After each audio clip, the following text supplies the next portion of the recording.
On a enchaîné 2 films qui parlent d'une mère folle. On sent que la fête des pères s'approche, non?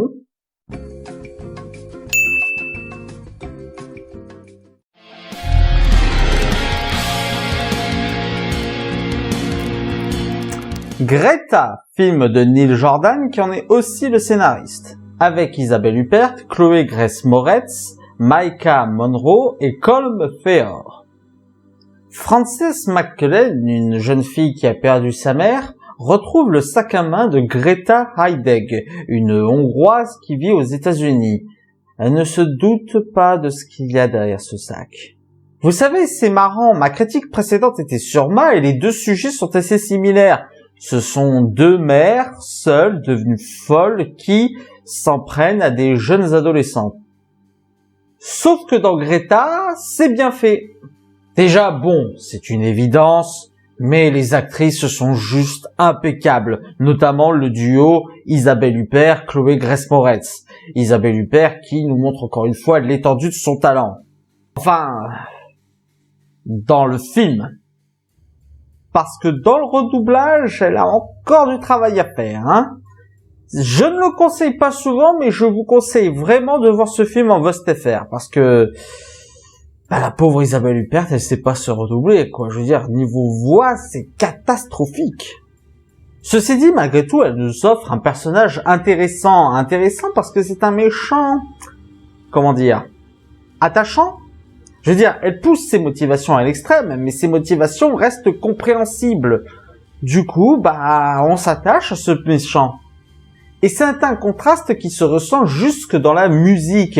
On sent que le gars qui s'est occupé de la bande sonore s'est vraiment fait plaisir, parce que il arrive à créer une sorte d'ironie macabre avec les événements qui se passent à l'écran et la musique qu'il y a en fond sonore. C'était une bande son vraiment intéressante à écouter. Mais le film n'oublie pas de nous faire peur, et il y a une chose que le réalisateur maîtrise à la perfection pour faire monter la tension, le cadrage. Alors je le dis, Neil Jordan est un génie des plans. Il arrive toujours à trouver l'angle de caméra parfaite pour nous obliger à chercher dans l'image, voir s'il n'y a pas une présence d'une menace. C'est vraiment très bien pensé de ce côté-là. En clair, le film est à 2 tiers excellent. Oui, j'ai dit à 2 tiers. Parce que bon, autant quand il démarre, le film gère à fond, autant il galère à démarrer.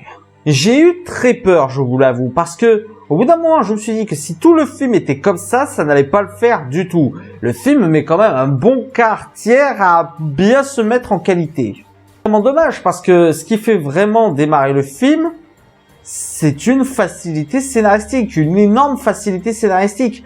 Pourquoi le méchant irait demander à sa future victime d'aller fouiller un endroit où la future victime pourrait voir ce que le méchant prépare? Sans ça, le film aurait pu être excellent. Là, il est juste très bon.